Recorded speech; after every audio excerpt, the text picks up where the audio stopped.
afternoon. I am on my way to work, and low-key, I'm just gonna get right into it because God's calling me to talk a lot today. So the first reason that you can't achieve what you're trying to do is that you don't want to do the work. Now, this is a hard pill to swallow. But at the end of the day, the things that you want to do in life, the things that are like your big goals and successes, if it was easy, everybody would be successful. If it was easy to show up to the gym every day, if it was easy to be consistent every single day with your goals, everybody would have what you're trying to achieve. You just don't want to do the work. You want to have the results. You don't want to do the labor. You want to reap. You want to reap, but you don't want to sow. What you put in is what you get out, and you can't. It's cause and effect. You do the work. You have the repetition, the mindset. You get what you do. It's just cause and effect. The second thing I'm going to talk about is that you're comparing yourself. Okay, so everybody's journey is different. Now, like, my sister and I, we're very similar, but we're also very different. Like, we could both have the same goal in the gym, like to lift the same amount, but I'm shorter and I'm more compact, and she's taller and more stretched out.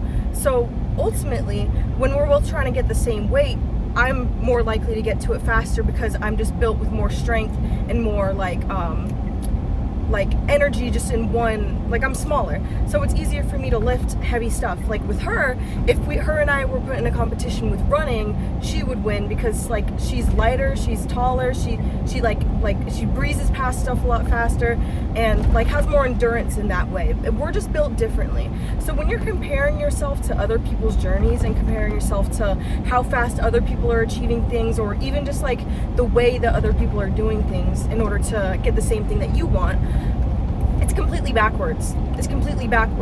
Everybody has their own system, and you can take inspiration from people, but when it starts to become jealousy and envy, that's where it becomes a problem. Because like what I said, everybody is different, and like me trying to do something is different going to be than from you trying to do something. And what ties into that, like when I'm thinking about myself, is like I used to compare what I do now to the way I used to do things a few months ago.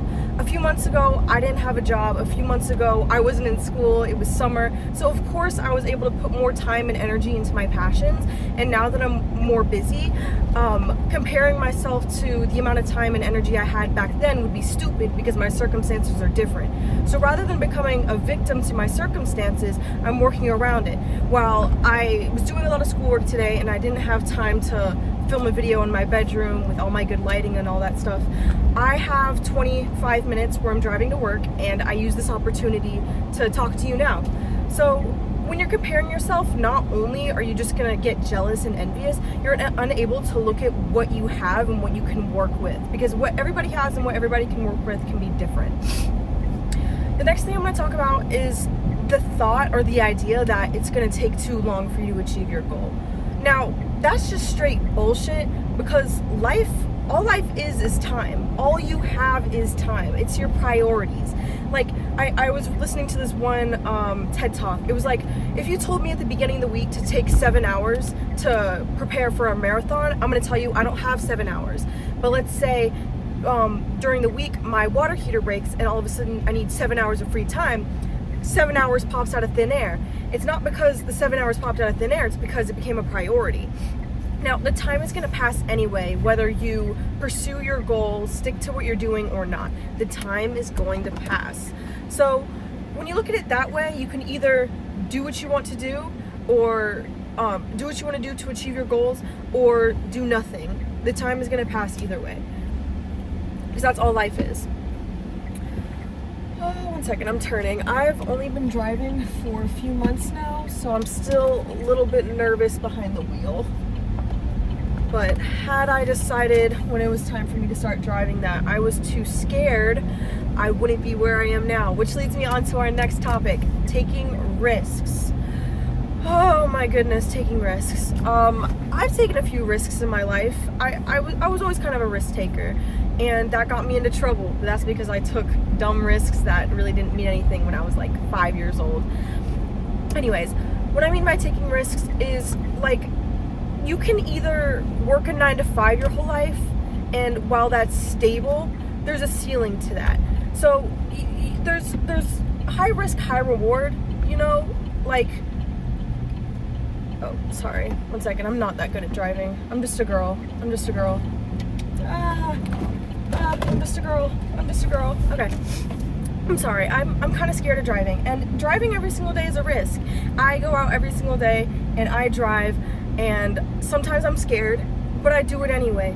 I do it anyway even though I'm scared. I fear for my life sometimes when I'm driving, not just because of myself, but because of other people.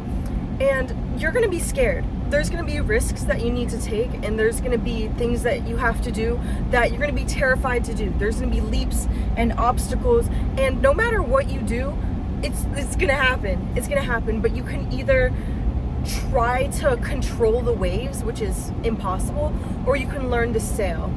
Now, I'm terrified when I'm driving sometimes. I'm really scared, but at the end of the day, I know that the reward of me driving is that not only am I gonna get to the destination that I'm trying to go, I'm also becoming more confident behind the wheel, which means that the next time I have a destination I need to go to, the journey will be much easier because I know what I'm doing.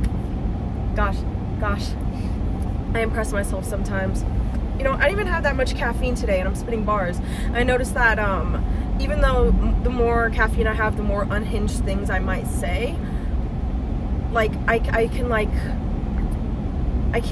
more things come into my mind, which it can be a good or a bad thing, because that can lead to like if I only rely on caffeine to be able to speak, that can become like an addiction. But at the same time, like, caffeine, it stimulates your system and stuff, and when I'm like trying to like think from like a spiritual perspective, I want to be in a calm place. So I've been trying to decrease my caffeine intake. All right, so the next thing I'm going to talk about why most people don't achieve their goals is that they forget the reason why they're doing what they're doing in the first place. So pretend I'm in a relationship right now, and my boyfriend, he before him and I got into a relationship, he had motivations to do what he wants to do in life and to succeed. But now that he's in a committed relationship and we're talking about our future and marriage and children and buying a house, he has much more motivation now to work extra hard and to pursue what he's trying to do and to make more money and to take care of himself more.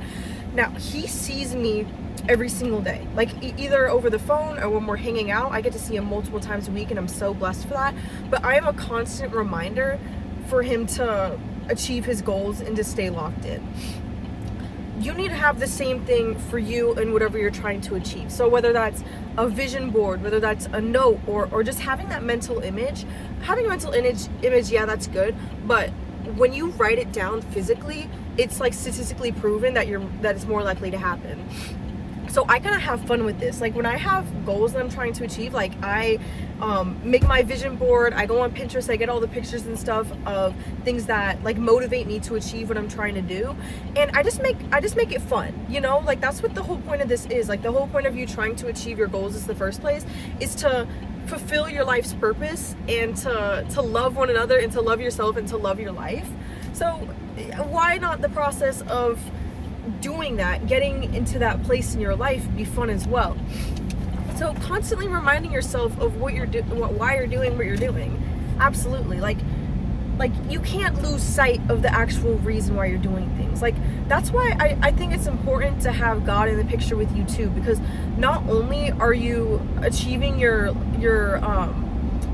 life's purpose for yourself and for the people in your life that you love, you're doing it for another reason, a bigger reason. There's something bigger out there. There's a higher power out there that set you on this quest, and is like, it just makes things feel so much more real. And even though like sometimes you might not see God, when you like have that in the picture, it's just so much more motivating. So just remembering your motivations, that's what I'd say now too. I'm trying to think if I have any more closing remarks. I'd also say when being on your path of achieving what you're trying to achieve, having other people with you to support you. So family, friends, online communities. Right now I'm working on an online community for gym girls, and it's still in the works. I'm still figuring everything out, and sometimes I have my doubts where I'm just like, is anybody even gonna want to do this? Am I actually gonna be able to make a living off of helping other people pursue their fitness goals and living life to the fullest? But that defeats the whole purpose. That I'm trying to. I'm working on creating a community for us to support each other. So those doubtful thoughts literally are counterintuitive. You know what I mean? Are you picking up what I'm putting down? And I'm talking about community. Sorry, I just had a brain fart. Bear with me. It'll come to me. I'll probably make another video about it soon. But no, yeah. I hope that you were able to pick up something to carry with you for the rest of the day, the rest of the week, and got some motivation and had some reason smacked into you. I am on my way to work. I have a little short shift today. It's only like 3 hours, and I was a little upset. I was just like, wait, only 3 hours? That's not gonna make me a lot of money. But at the end of the day, yeah, the money is gonna come. So I'm not worried about it. And to worry your problems, to worry what you think is bad, is to worship fear. And fear is a liar. Do not fear. Do not fear. Do not fear was said 365 times in the Bible. So, yeah. Have a great day.